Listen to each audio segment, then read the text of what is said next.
I'm not sure if you've ever noticed this before, but addiction has a tendency to pretty much destroy holidays and any special event, really. If there's going to be lots of people involved and there's going to be drinking and other things happening and family stresses, then you can almost count on addiction blowing the situation up. It's like at the very worst moment possible, the worst thing happens. If you've experienced that and you don't want to experience that this year because the holidays are coming, then you're in the right place. And I have two special expert witnesses here that are going to help us think through how to set appropriate boundaries and expectations for getting through these holiday situations, which are sometimes stressful, without being a jerk, but also sort of like protecting yourself and the rest of the family members at the same time. Some of you may remember Dana. Dana was with us once before on one of our videos, and Dana is an interventionist, like the kind like you see on TV, like a real interventionist who goes right in the middle of the situation and deals with the whole family all at once, which I think is pretty brave, honestly. Um, and Dana is also, she has been married to someone with a substance abuse problem. So she's going to help us from the family perspective because she understands it professionally and personally from the family side. And Molly, who is new to us, we're so glad you're here. Welcome, Molly, is going to help us understand things from a person who has struggled with an addiction in her past.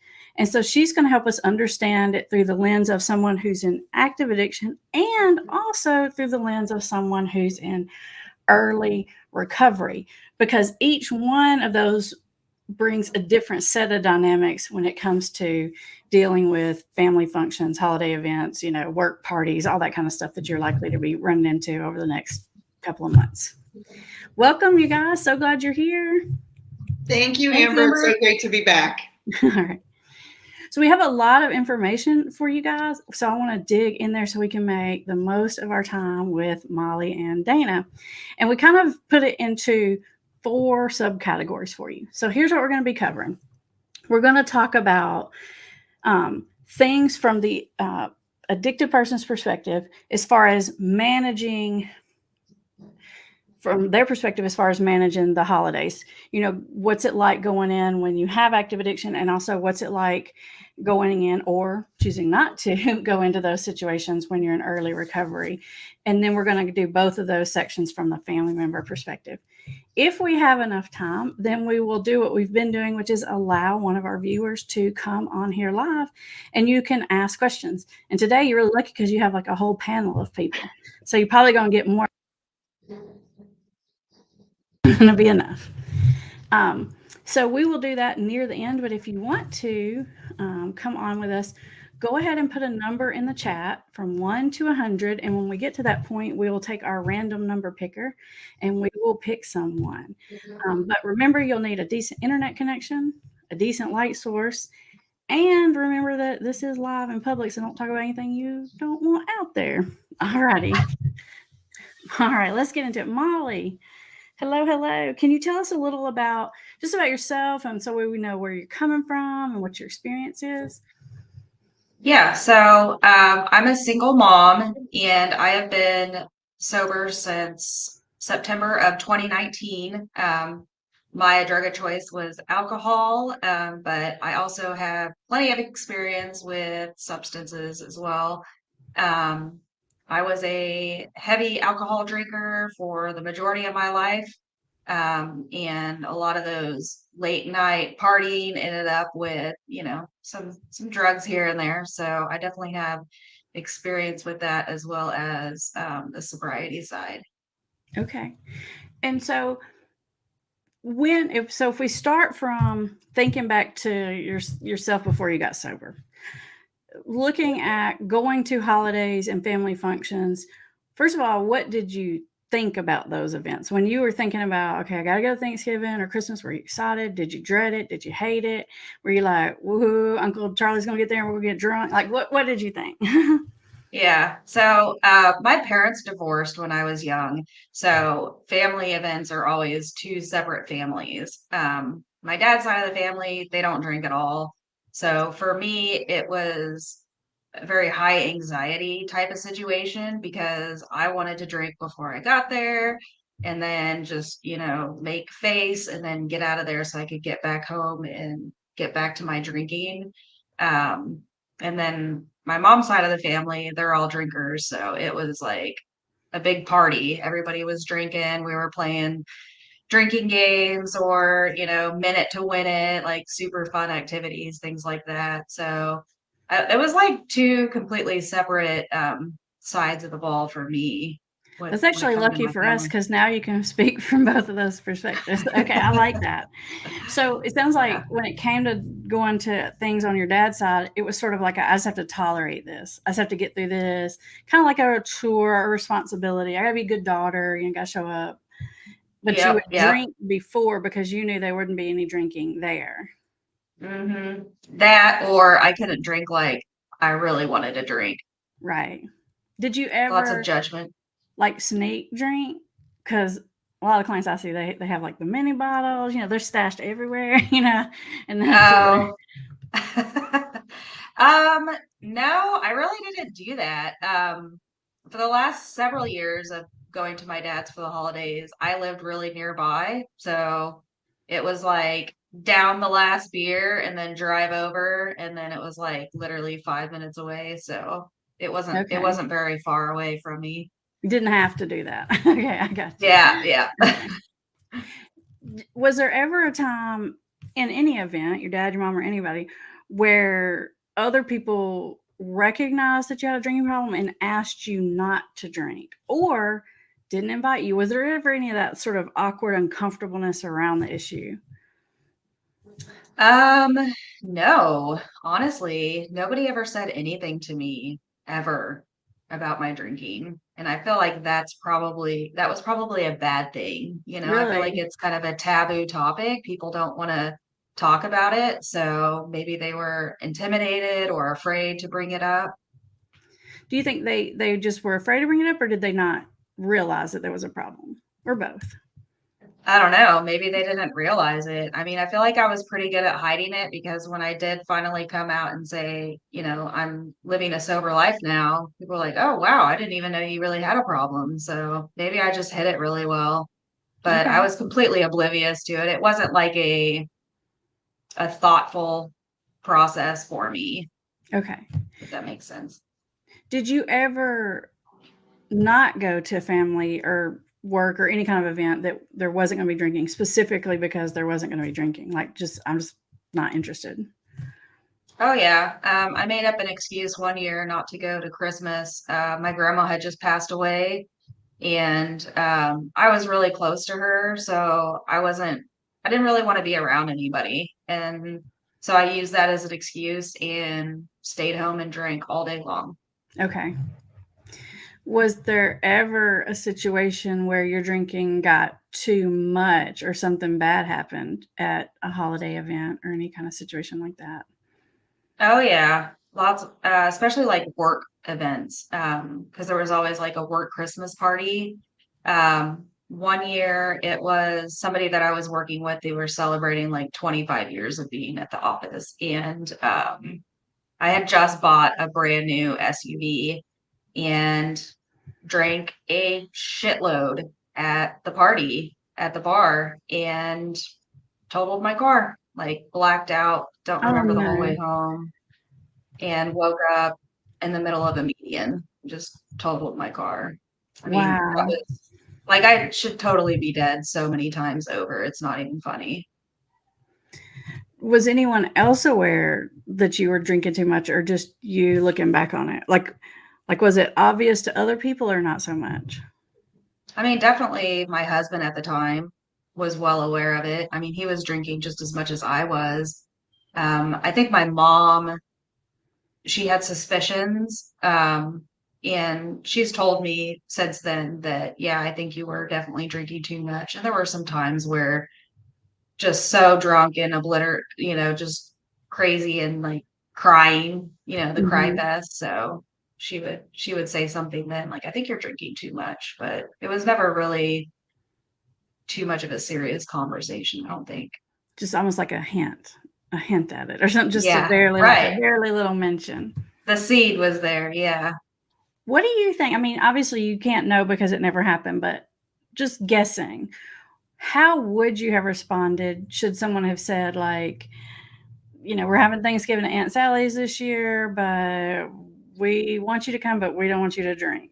Because that's a boundary that a lot of family members are thinking about setting with their person who's struggling. How would you have taken that? How would you have reacted? Like, just looking back on your old self, what do you think about that? I think knowing ahead of time that it wouldn't have been tolerated, I would have stayed with the same pattern of drinking as much as I felt like I could still function and not come across as really drunk and then go anyways. Okay. Now, I don't know if I would have taken something with me, maybe, but yeah, I would have definitely drank beforehand. You wouldn't have shown up sober if you showed up, is what you're Mhm. saying. You would have found a Yep. loophole in the. Yep. Would you have been super crazy offended? Probably. I would imagine. I don't know how. I don't Probably. know how you would take that otherwise. Okay. Yeah. I mean, yeah, absolutely. So, so then knowing that, do you think it's a good idea or appropriate or the right thing to do for a family member to set that boundary with a loved one about we want you to come, we want you to be there, but don't show up high or intoxicated? Yeah, I actually experienced this last year. There was a family member that I just didn't want to be around because I have been sober, and I know that when they're not drinking, it's really awkward. Like they're the fun guy who's drunk, and Mm-hmm. when they're not, it's just like super awkward. So it wasn't the most adult thing to do, but I, in a roundabout way, didn't invite them Okay. to the celebration. Yeah. So you just sort of didn't invite them, and it sounds like this is a relative, but not like an immediate relative, like a parent, a child, a sibling. As a sibling. It's a sibling, okay. Because the Yeah. closer the person is, the harder that would be to pull off to kind of, not Yeah. have the invite. Okay. Did that cause Yeah. drama in your family? I know my mom was really upset about it.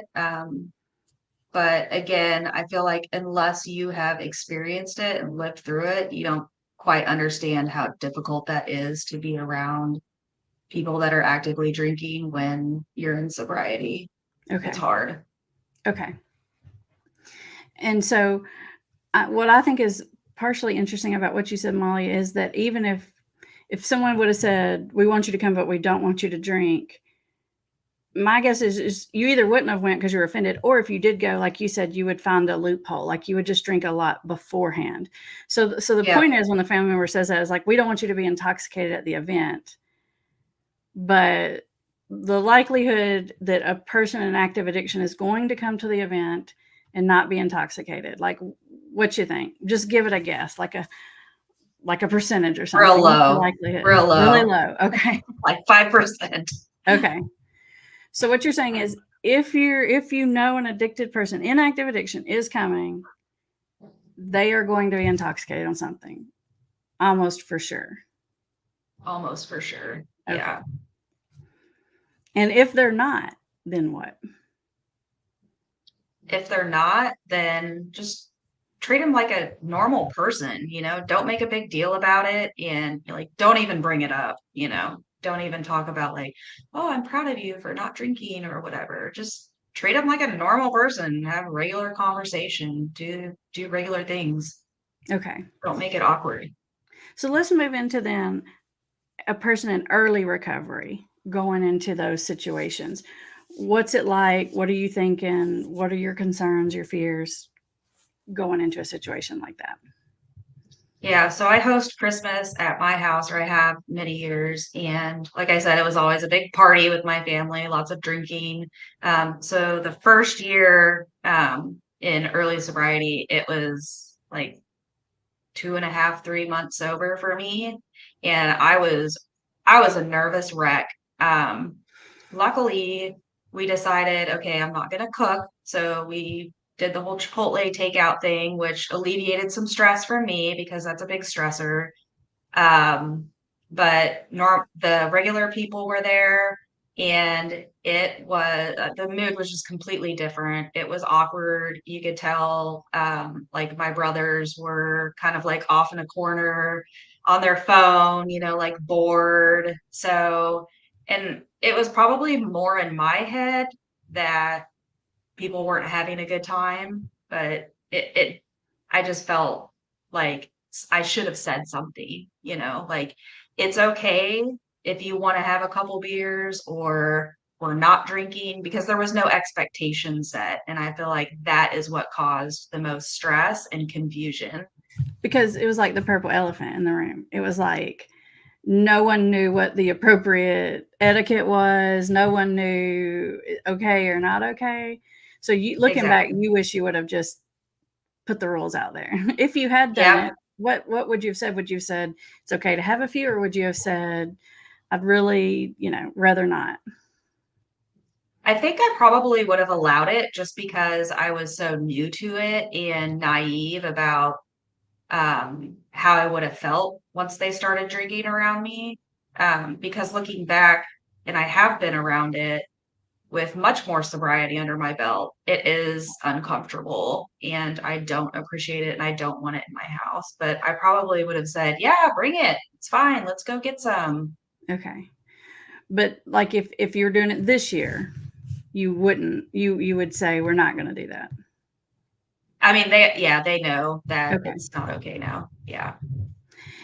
I know you said it's at your house and you didn't bring it up. How would you have felt if someone else brought it up and just asked you, "Hey, we know you're sober now. Like, is this cool or not cool?" What if they would have asked you? If they could drink. Mm-hmm. Right now I feel more comfortable with it.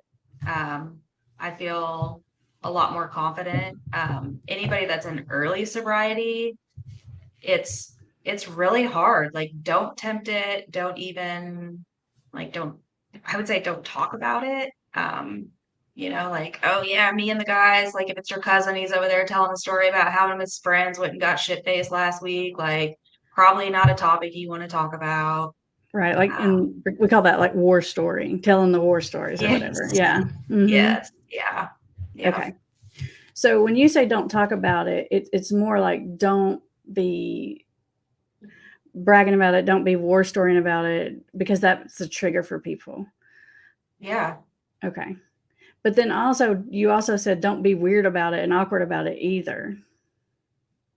right. Right. So, I know it's kind of like a double standard, but I mean, surely there's other things to talk about than you going to Definitely get not. trash with your friends last weekend. Yeah.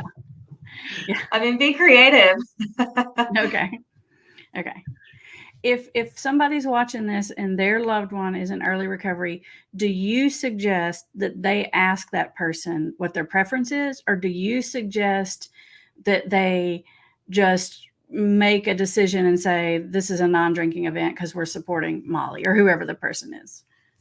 I mean, I feel like both choices are more than ideal. Getting their opinion, and if their opinion is, I don't want it around, then honoring that. Mm-hmm. Or on the flip side, just taking the stance because maybe they are uncomfortable or they're not confident enough to even bring it up. I don't want to be around drinking, or they're not sure if they want to be around drinking, and just say, look, hey, everybody else, we're not drinking this year, but don't worry because I've got some really cool apple cider, or I'm going to make these other drinks, or, just like have other options available. So it's not super lame, like, yep, we got water and Diet Coke. Okay, you're right. Okay, I like that. And I think I have seen families before. Maybe there was one person, I think in this situation, it was like a daughter who had a drinking problem, and they were going to have a family event and they were just going to make it non drinking. But what they said is they didn't say because Molly, she's in there. They didn't make it weird. They just said, you know what, it just don't go well, because it's not just Yeah. Molly, like Uncle Frank and this, and somebody ends an argument, and so they just made it sort of like we're not going to drink, and here's why, and it didn't feel pointed at the I person love pretty that. much. Okay. I love that. That's really sensitive. Okay. Um, Another thing you can do, maybe you have a loved one who's in early recovery, but you're not hosting the event. So maybe it's your husband, he's in early recovery, and you know you've got to go to your in-laws, and you know at your in-laws you don't have any control over whether or not they're going to be doing whatever they're going to be doing. In a situation like that, how could you support your husband? Me? Is that for me? Yeah, Sorry. yeah. From the Um, addicted person's perspective, like what would be helpful and what would not be helpful? so he's in early recovery and I'm still drinking. Well, you're going to be going to a family event and other people are going to be drinking. Oh, gotcha. I feel like I mean, I would call that like a wingman situation, which would be ideal. So you can totally support them and you have a game plan. So if it gets too crazy, just slip out. You don't have to tell anybody goodbye. Get there early because the earlier you get, the less intoxicated and annoying people can be. And you're like, well, I've been here 2 hours, so I can leave now. Whereas if you show up late, then you're kind of stuck at least for an hour to show face. And the more likely people are to be intoxicated and annoying. And yeah, so wingman is a great idea. I like You've got that like a wingman. partner Like in you're the crime. Maybe support you can come up person, with like, yeah, you can even come up with like a safe word. right? Or secret look. Like just give me the look and Yeah, we're out. yeah, Yeah. exactly.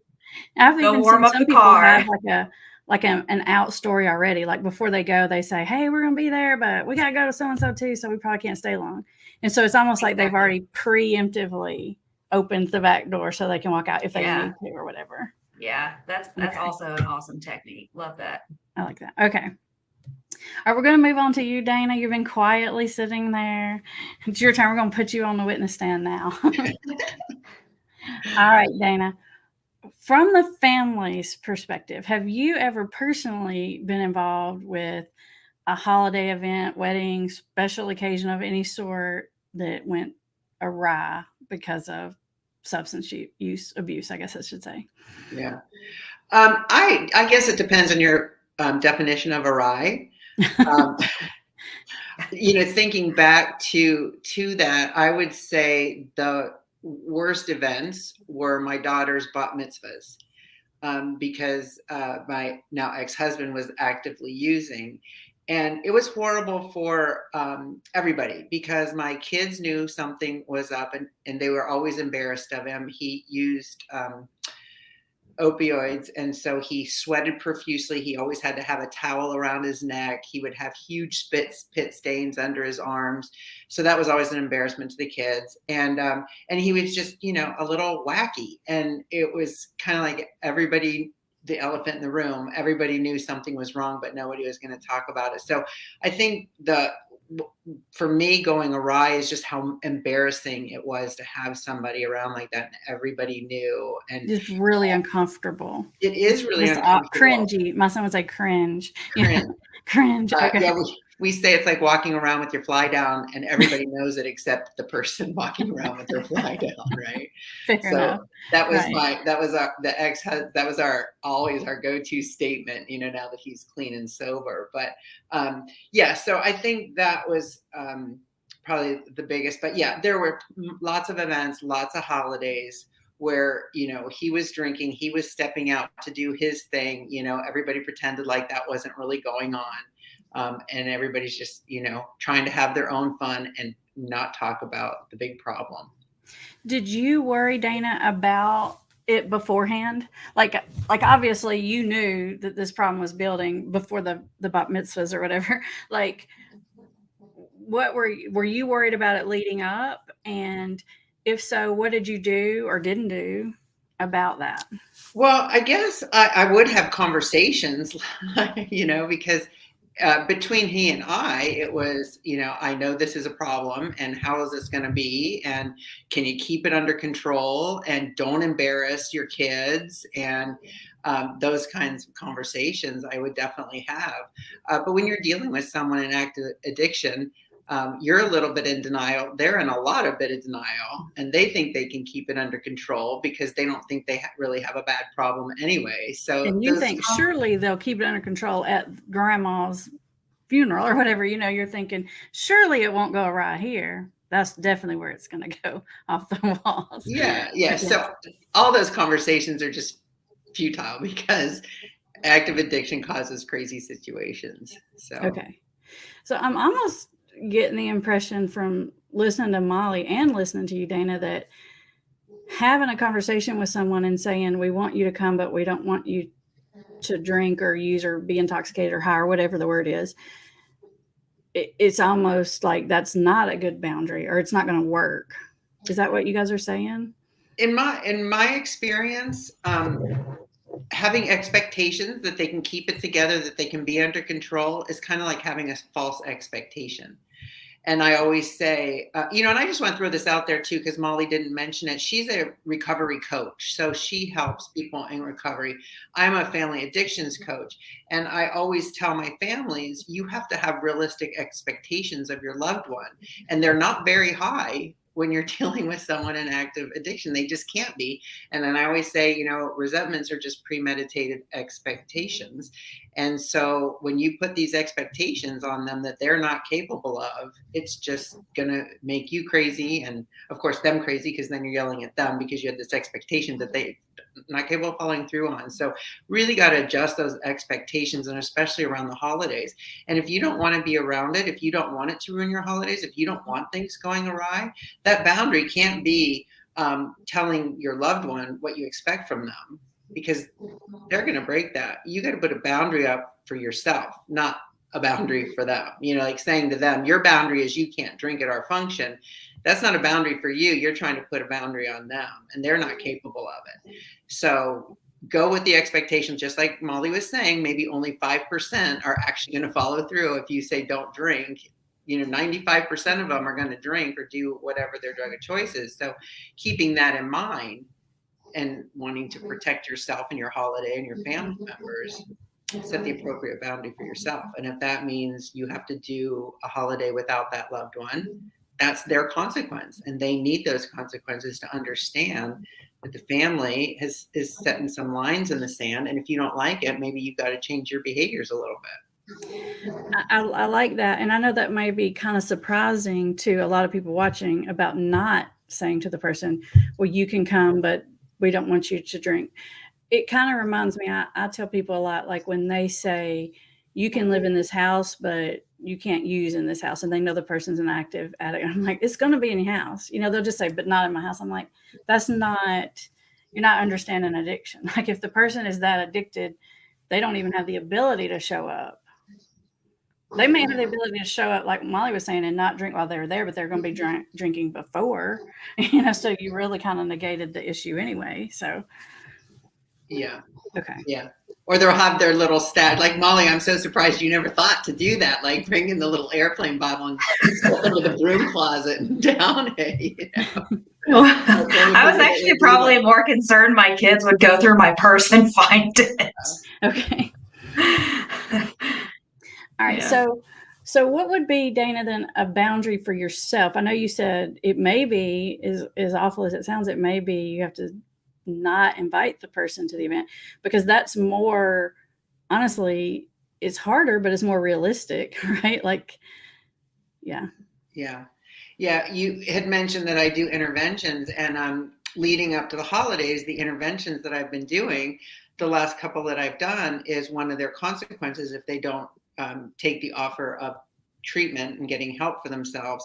The family has put in their bottom lines consequences letters. You can't come to the house at the shore for our holidays, or you're not invited to holiday gatherings this year. And that is just realistic. If you don't want your loved one that's using to cause things to go awry, whether you know it will or not, but you just don't want to be around it, it makes everybody too uncomfortable, it's too awkward, like Molly was saying, whatever it is, that just has to be a boundary for you. Or step out and go to someone else's house. Say, this year we're going to take the opportunity to do something that we've never done, because we've always done it ourselves, but now we're going to so-and-so's, or this person's, or out of state, or It's not like you're trying to come up with an excuse why you don't have to invite them, but come up with an excuse so you don't have to invite them if it's that uncomfortable for you not to invite them. Right. Like maybe if this is your brother or sister and you're like, Molly, and you usually host it at your house, maybe Aunt Jen's hosting it or something like that. And you kind of like get yourself off the hook that way. Yeah. What would you think, Dana, about, because you can't, I love what you said. You can't tell them what they can and can't do. That's not a boundary. That's trying to put a limit on somebody. A boundary's for you. And I love that because you're right on target. It's like, so would it be like an if-then statement? If this happens, then I'm going to do this. Like if you start showing your ass, I'm going to leave. What would you say about that? Yeah. So you're talking about if you do invite them, but you put limits on or expectations on how you want them to behave. Right. Well, it's really like when you say boundary about yourself, outside of like, I'm not inviting you. That's one boundary. Oh, okay. What are the other boundaries you could say that are for yourself? Are there other boundaries? Well, if you're not hosting, you can set the boundary that you can leave, like Right. you were saying, have an exit plan. If you don't like the way things are going down, if it's too hard for you to watch, if a mom is getting triggered by their kid because all of a sudden they're behaving in way, if there's triggers for you, just like there's triggers for the addict, there's triggers for the family members too. Have an exit plan. You don't have to stay around it. Right. So if it's your spouse, you might want to drive separate to make sure you can drive and leave, or you just take the car and they can Uber or whatever. You want to have, just like we talked with Molly about the addicted person having an exit plan, the family member should have an exit plan. Absolutely. Okay. Either side can be triggered. Do you think, Dana, that the family member, let's say it's your husband and he's alcoholic or whatever, and you're at grandma's annual Thanksgiving Day, the turkey's coming out part. And then your husband starts getting obnoxious or whatever, it's coming on. Should you run interference? Should you just try to take him out of there? Should you just remove yourself? I would say that, and it depends on how much of an enabler the person is, what codependency is running it, right? That's all going to change that perspective. But I guess in my opinion, I don't want the other family members to suffer because my husband's acting the ass. So it would be my goal to get him out of there. Now, if I'm having a good time and I don't want to leave and he's just making a scene, maybe I would call him an Uber. And I'd say, you have to leave. You can't drive and you're not welcome here anymore. You're upsetting, everybody around you. It's time for you to leave. But Dana, yes, there is no world where that's going to go well. No. Which is why I'm going to say next, Okay. I'm probably going to be Yeah. Then the rest of the day is just ruined. It's going to be a Jerry Springer episode after that. Yeah. So, and that's why I was saying it depends on where you're at in the relationship, But most likely you're going to be taking him out of there. Don't leave that person there for everybody. Don't leave yourself. Oh my God, no. And say, I'm out of here. I'm not dealing with this. If you brought the ass with you, take him away.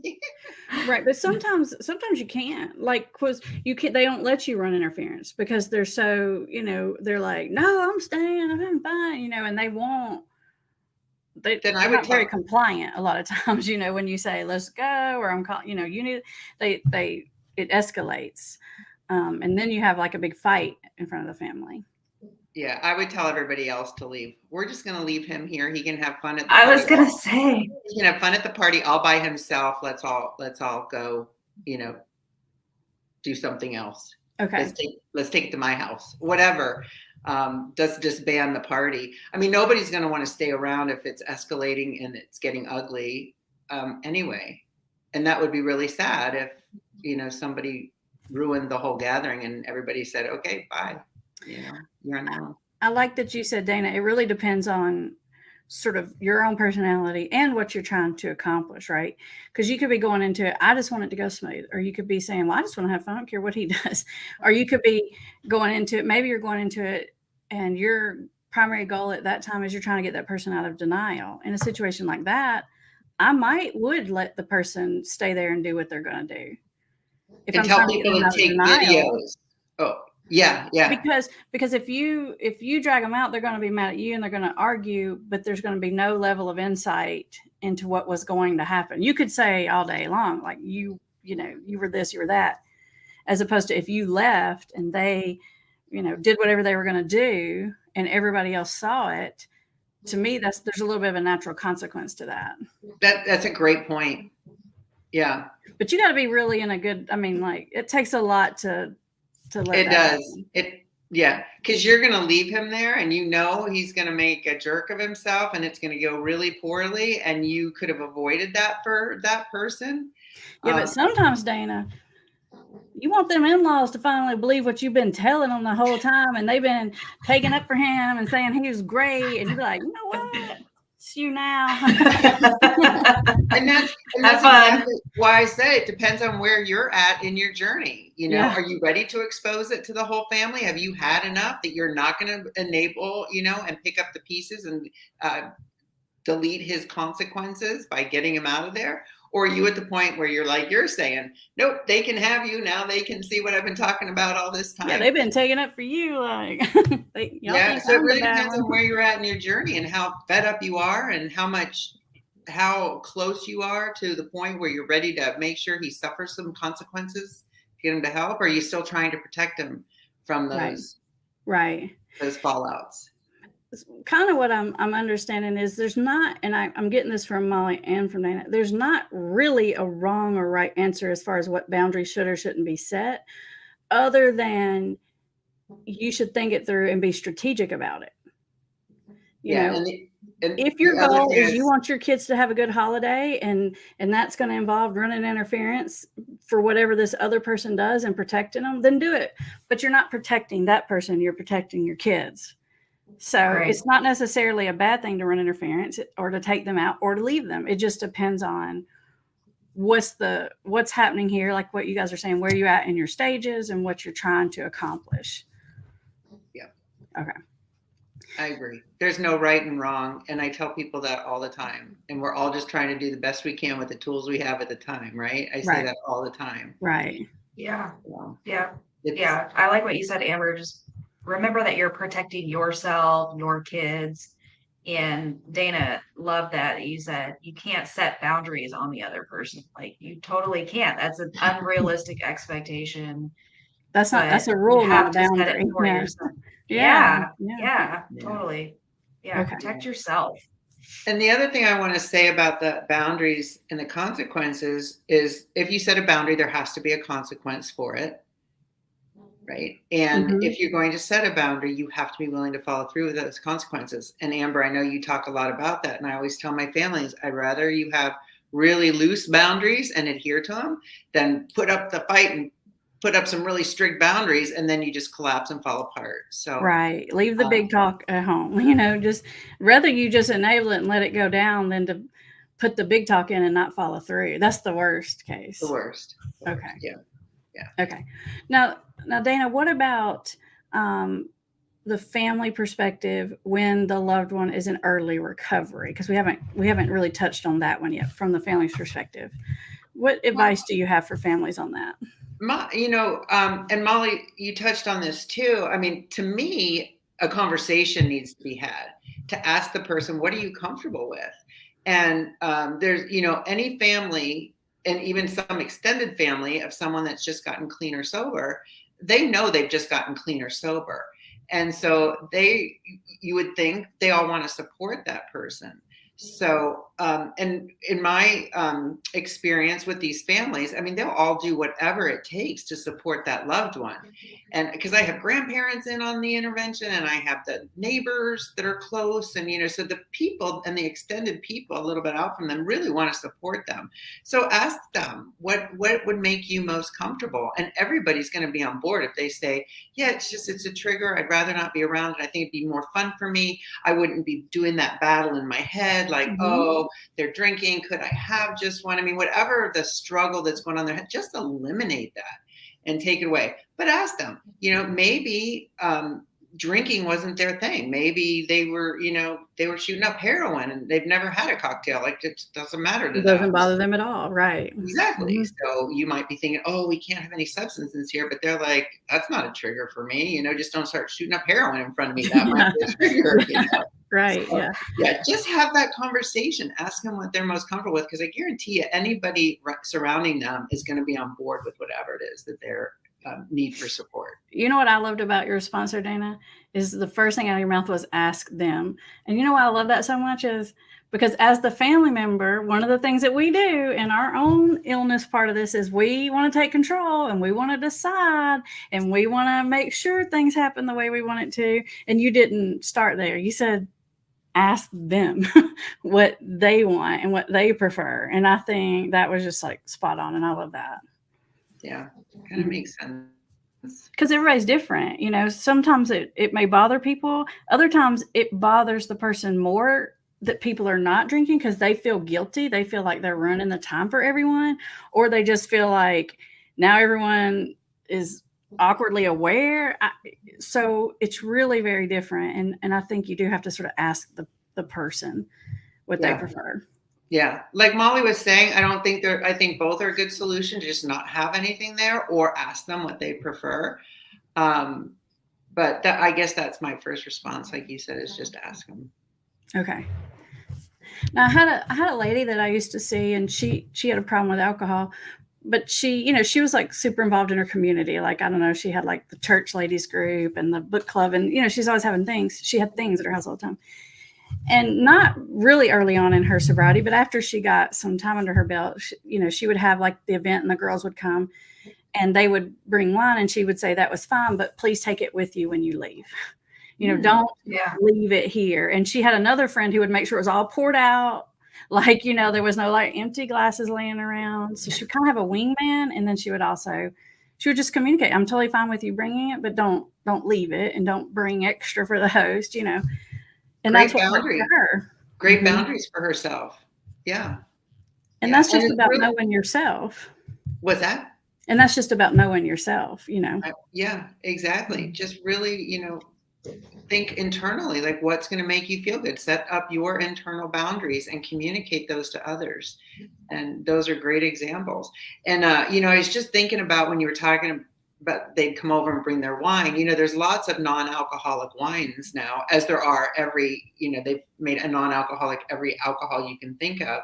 Mm-hmm. And I think that too is something that needs to be talked about, because just because it doesn't have an alcohol content doesn't mean it might not be a trigger for your loved one. Mocktails still look like a cocktail.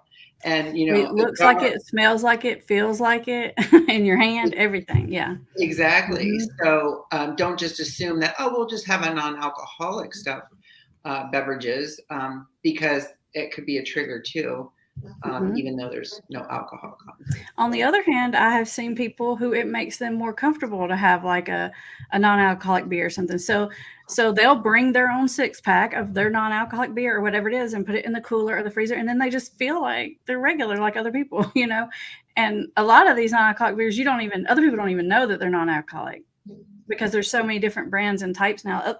You could be talking, people don't even know.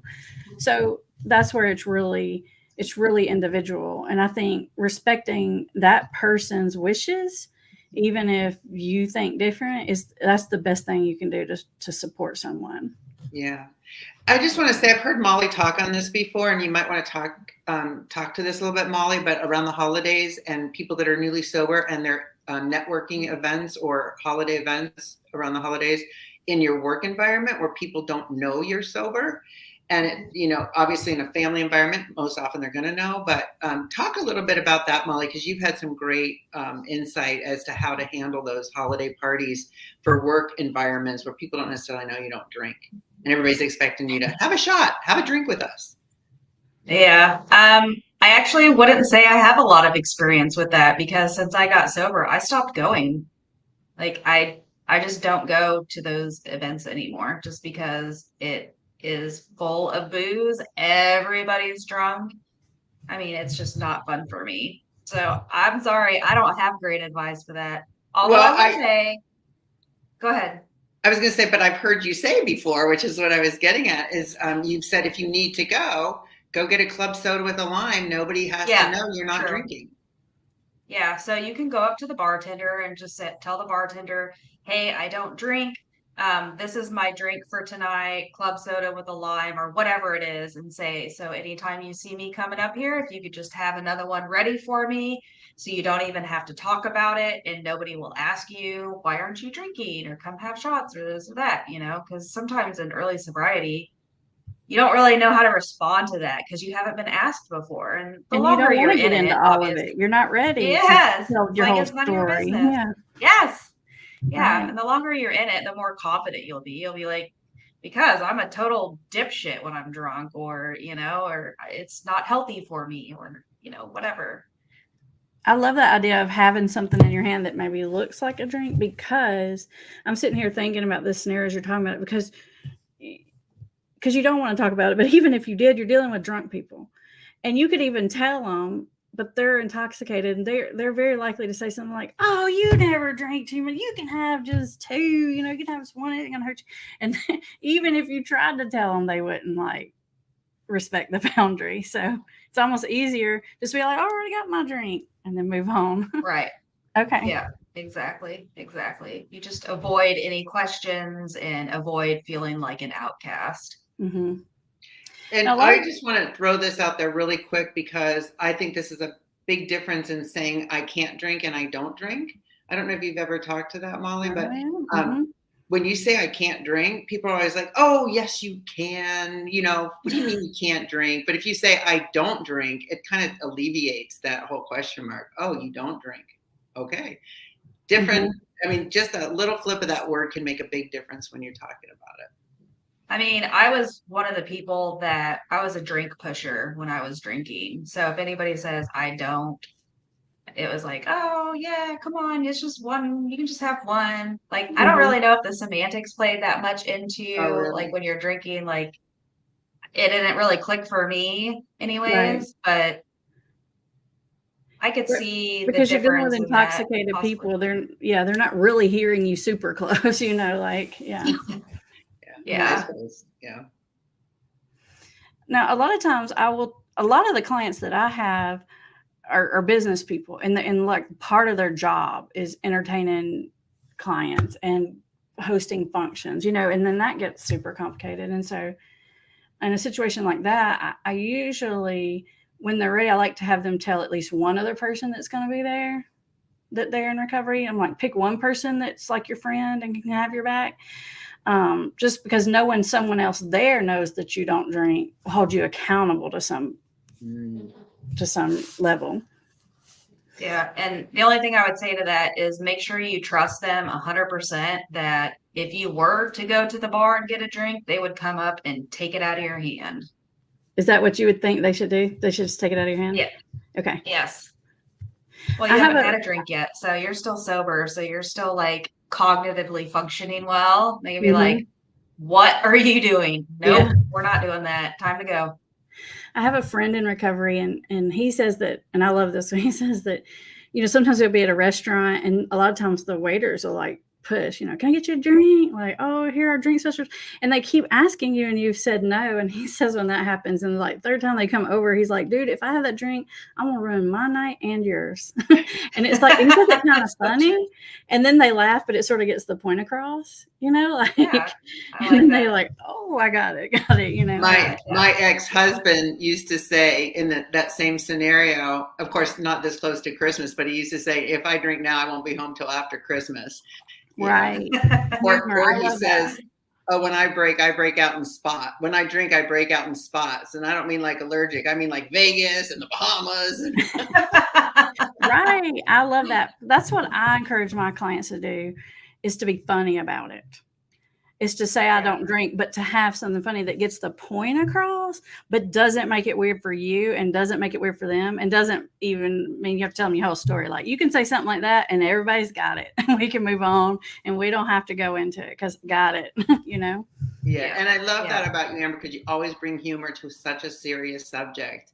And, you know, people, whether they're sober or they're trying to get sober or they're new in recovery, they all want to have fun. Everybody wants a sense of humor back. You know, addiction takes the fun out of everything. So bringing that back into play is so important, even though it's such a serious subject. So, right. Yeah. And that's good for family members to know. If you're trying to think, how can I support this person? I love what Molly said. Just be regular. Treat me like a regular person. Be funny. Be fun. That's literally the best thing you can do, because it's the awkwardness that's going to be the trigger more than the substance. 100%. It's the weirdness and the uncomfortableness of the social environment than anything. Yeah, so like, give me a drink so I don't feel awkward anymore. Right. So just help them not feel awkward. Now we solved. Right? Yeah. Boom. Yep. I'm going to say one more thing, and then we will take one person to jump on here and ask a question of Molly or Dana. I will say this, and I tell my clients this a lot. If you're dealing with someone in early recovery and they're at the family function and everybody's drinking, they probably won't drink at that function. Because if everybody knows they're in recovery, they're not going to drink there, but that doesn't mean it's over.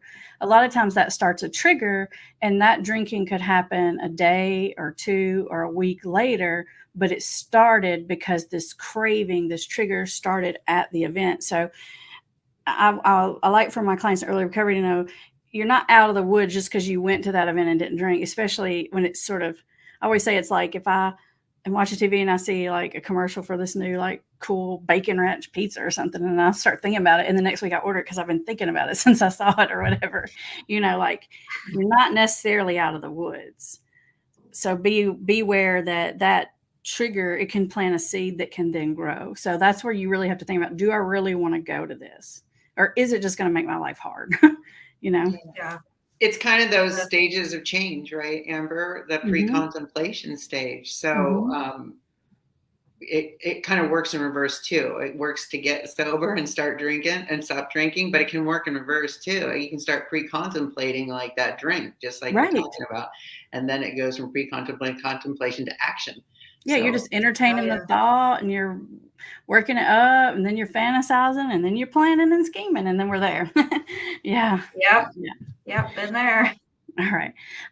So if you want to come on and ask Dana or Molly a question, now is the time to put your number in the chat. I'm going to give you just a couple minutes for you guys to put those numbers. I saw one or two numbers already, and then we'll take a question or two while we wait for the numbers. Can you guys, Molly and Dana, can y'all see those questions there? Yes. I don't see them. Oh, okay. Wait. Like, you see the chat? Yeah. Yeah, I was on private rather than comments. So okay. Is there any question or anything there that you guys see that you would like to address?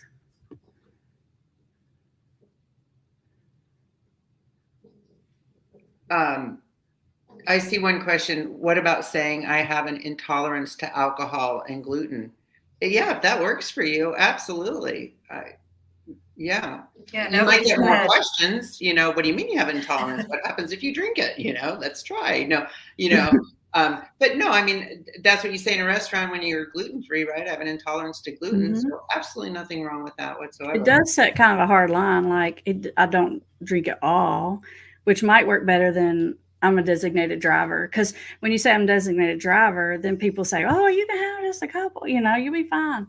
Designated driver is not always the best one to say, I don't think. The intolerance, I think, might be better than that. Yeah. Yeah. No, I like that. Or your medication counteracts with it. I mean, we're all on medication, aren't we? Right. Be an easy one. I've got a lot of clients say that I'm on antibiotic that it doesn't mix or something like that, and that people will be alone if you say that. Yeah. All right. So I want to make a comment to Eric Peck. Okay. says my boyfriend's parents always have rum at Christmas. Everyone gets hammered. My boyfriend, um, that isn't my responsibility. Oh wait, my boyfriend is currently 3 days sober, very nervous. Yeah, you're the wingman. You're the wing person. So you ask your boyfriend, what do you need? How can I support you? What's gonna, have a exit plan, have a safe word, really talk about that, because it's going to be a trigger, I'm sure. And if you need to leave, just leave. Mm-hmm. Yeah, your boyfriend's sobriety is much more important than this event. This event will come every year. Right. Yep. And if you can do that and be calm, cool, and casual and fun about it, even better. Don't be all, what can I do? Like, are you going to relapse? Because if you act so freaked out about it, it's going to make them worse. Be like, dude, I got you. You just give me a look. We're out. Just be fun. Be casual. Because if you get intense, it just, the other person feels that. Yeah, I would think. Is that right, Molly? And then that just makes you 100%. Then you're like, oh, shit, should I worry? Right. Is this going to go down real bad? Right.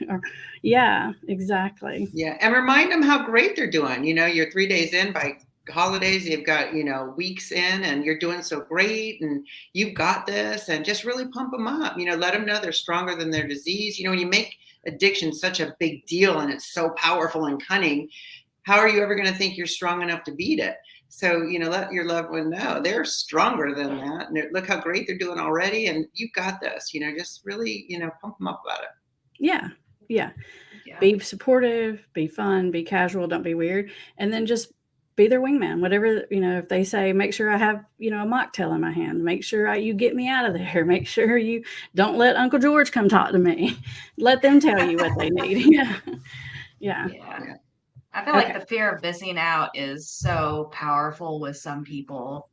And you kind of hit on this a little bit, Dana, but like, what are you really missing out? Try and make a list and come up with the reasons that you just absolutely have to go. And if your list isn't very long, then you're not really missing out on anything. Just stay home.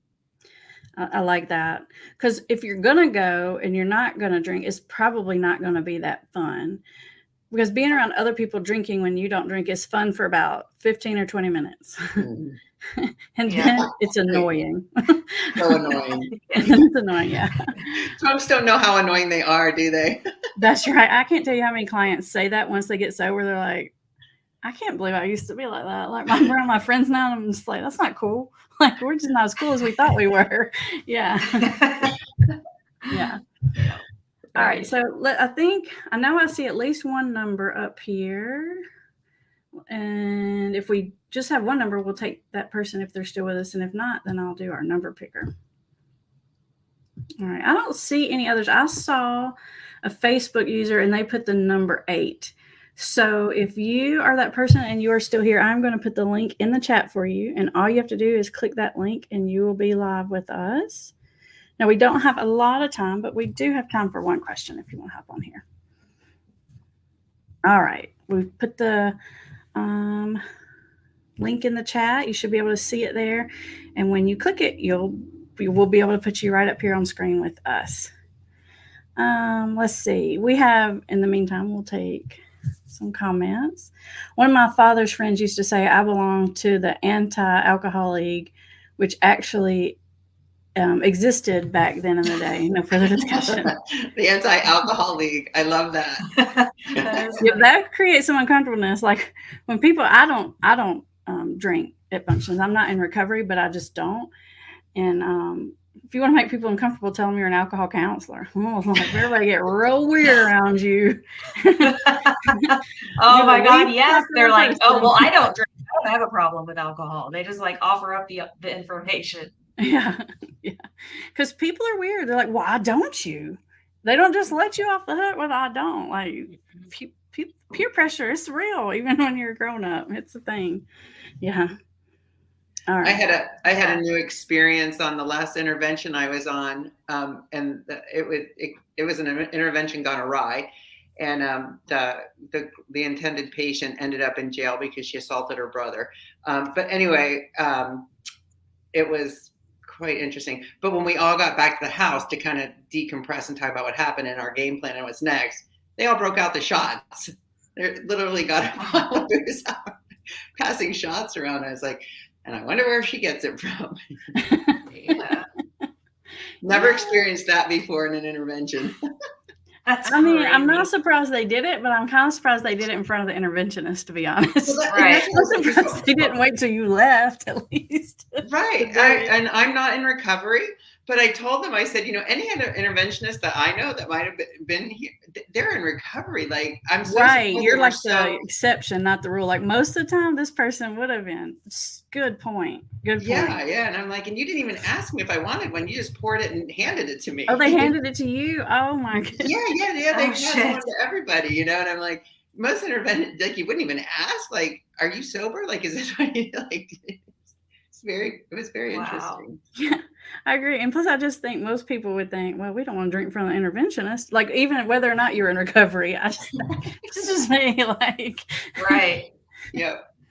Always experiencing something new. yeah, I hope those people, you're going to be like, all right, you guys are sentenced to like a bunch of counseling sessions for the family because we got a long ways. They are. They're all. Ways to Yeah. go. They're all in recovery coaching right now. Family Yeah. recovery coaching right now. Yeah. All right. I don't see our person hopping on here, and that may be because that person put the number in way early, and they may have already had to hop off here because we've been on here a long time. Kimberly So. says I don't see the link. Oh, it says I don't see the link. Okay, let me post it again. It says it's posting now. It's coming up there. It says StreamYard in it. So if you scroll to the bottom of the chat, you should see it there.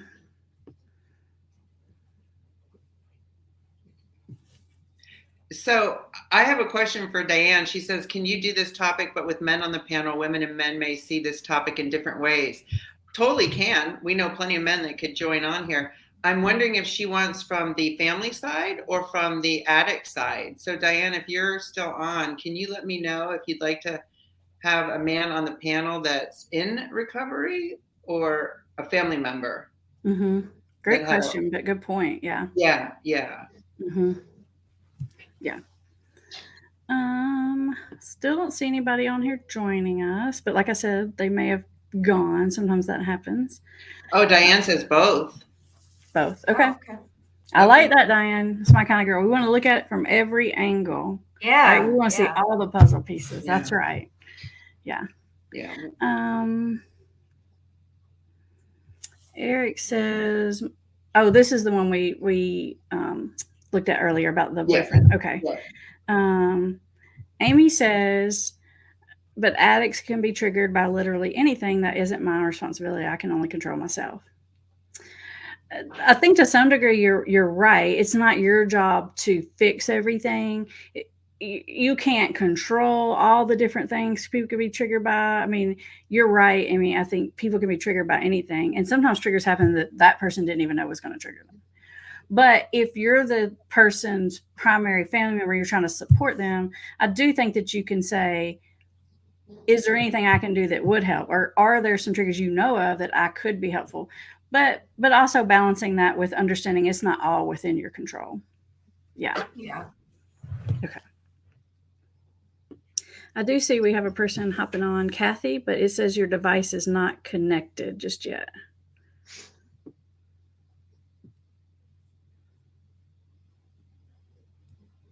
It says you will need to connect your microphone and camera. Maybe Kathy's doing that now. Probably has to go in settings and allow it, kind of like when you get on a Zoom or something. Okay. Yeah.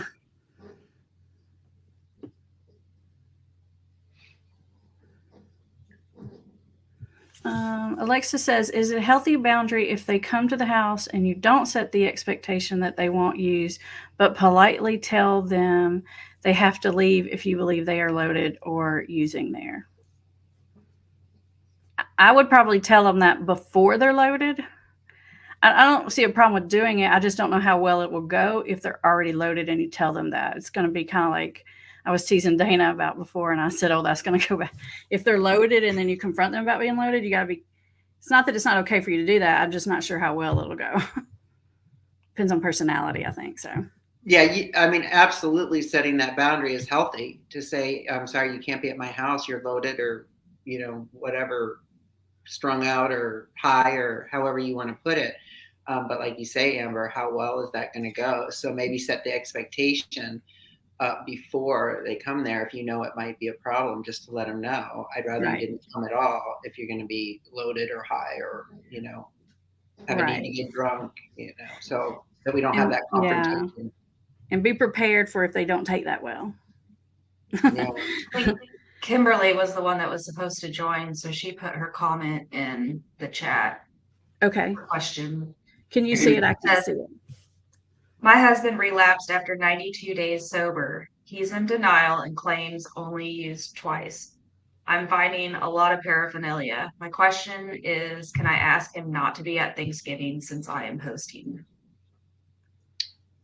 Kimberly, are you and your husband still living together? And I'm also going to say, trust your gut. If you're finding a lot of paraphernalia, those are your clues. You don't need a house to fall on you. I'm sure he's using more than he's saying. So you still live together. Yeah. That's going to be hard if he lives in the house and you're hosting. You may want to think about not hosting. That would be my recommendation, because then you're kicking him out of his own house. That's really hard to do. And Andy's going to say he's still denying he's using. So he's going to say you're being crazy. He's not even using. Like he's going to deny it. And now you really have an awkward situation. Yeah. All right, I'm going to add Kathy to the stream right quick. Hello, Kathy. Hello. Hello. Thanks for joining us. Okay, I don't know if I'm doing this right or not. Amber, just wanted to thank you so much for your insight. You've been so helpful with my son, who he's a recovering addict, but he's on methadone. I don't know what you call that, but he's not using the other stuff. Is he better, Kathy? Is his life seem better? Yes, much. Then he's in recovery. Okay, yeah. If he's better, he's better. I count it then. Okay. But I just wanted to tell you, I didn't know I was going to be on a screen and everything, but I just wanted to tell you that you look like the Mona Lisa on there. Every time I look at you, I think I'm seeing the Mona Lisa. I look like the Mona Lisa. Yes, you do. But oh my goodness, that's the first for me. Okay. Try to stay 5 steps ahead. All the rules that my husband and I remember. Try to stay 5 steps ahead. Remember, we can't set boundaries for all the things that you've taught. I look at least one of your videos a day, and I share with friends who have the same problem. But thank you. Of all the things we've done, you've been the most help. Well, thank you. You're so sweet. I really appreciate that. Next time I see myself, I'm going to try to do the Mona Lisa smile. No. I don't know if I can do it. Oh, thank you. All right, everybody. Okay. All right. That's it. All right. Thank you.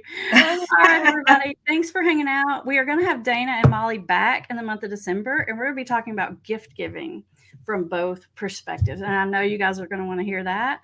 So be on the lookout. More from Dana and Molly. And if you girls don't mind, will you tell them where they can find you if they want to know more about you or want coaching from you or anything like that?